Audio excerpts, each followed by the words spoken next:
জয় মা জয় মা। মিনু, হ্যাঁ মিনু, জয় বাবা জয় বাবা, জয় ব্রহ্মা মহেশ্বর, জয় জয় জয় দুর্গা লক্ষ্মী সরস্বতী, জয় জয় ভগবান দেবতা। আমায় ডাকছো? দেবতা। তুমি কি গো, সকালে উঠে একটু ঠাকুর দেবতার নাম করছি, তুমি আমার ঝাঁটা দেখালে? উঠুন ঝাড় দিচ্ছিলাম, তো হাতে ঝাঁটা থাকবে না তো কি রজনীগন্ধার স্টিক থাকবে? আচ্ছা হলো তো, এখন বলো কি বলবে। শুনলে তোমার বোনের কথা শুনলে? কি গো শুনছো? আমার কথা শুনতে পেলে তবে তো শুনবে।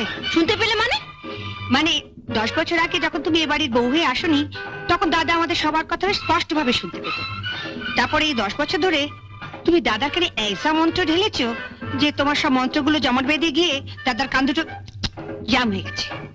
তুমি একটু উঁচু স্বরে কথা বলো তো, তাই তোমার কথাগুলো ফাঁক ফোকর দিয়ে দাদার কানে পৌঁছে যায়, কিন্তু আমাদের নো এন্ট্রি। তুমি হাসছো? ওর কথা শুনলে গা পিত্তি জ্বলে যায়। কি শুনতে বলছি, তুমিও দাদার মতন দুটো কানে নো এন্ট্রি বোর্ড ঝুলিয়ে নিলেই পারো না। এখন তাড়াতাড়ি বলো কেন ডেকেছো? ওদিকে আমার অনেক কাজ পড়ে আছে। আগে মশারি তুলে, বিছানাপত্র ঝেড়ে, তারপর ঘর ঝাঁট দিয়ে, তারপর আমার জন্য 1 কাপ গরম চা, একটু আদা দিস। কাল রাতে হঠাৎ ঠান্ডা লেগে গেছে, গলাটা কেমন ব্যথা ব্যথা করছে। তোমাদের সংসারে কেন যে আমি মা দুর্গা হয়ে জন্মালাম না? হঠাৎ কথা বলছো না, মানে মা দুর্গা হয়ে জন্মালে আমার কেমন 10খানা হাত থাকতো। একখানা হাতে তোমার মশারি তুলতাম, আরেকখানা হাতে তোমার বিছানার চাদর পাল্টে দিতাম, আরেকখানা হাতে ঝাড় দিতাম, আরেকখানা মানে আদা আদা থ্যাতলাতাম। শুনলে না, দাদা বললো আদা দিয়ে চা করে নিয়ে। আদাটা আগে না থ্যাতলালে চাটা করবো কি করে? যাই এক এক করে কাজগুলো সারি, ওদিকে আমার এক গাদা কাজ পড়ে আছে। তো আগে থ্যাতলাবো না ঝাঁটাবো? ঝাঁটাবে মানে? মানে আগে উঠোটা ঝাঁট দিয়ে দেবো না দাদার জন্য আদা থাকলে চা করে আনবো? তোমার যা ইচ্ছে তাই করো, মেয়ে হয়েছে একখানা। আরে বরঞ্চ ঝাঁটাই। তুমি আমার পূজা রেগে আছো? সব কাজ ফেলে দাদার জন্য আদা থেতলে চা করে আনলে তুমি আমার ভালো মানুষ দাদাটাকেই থেতলে দেবে।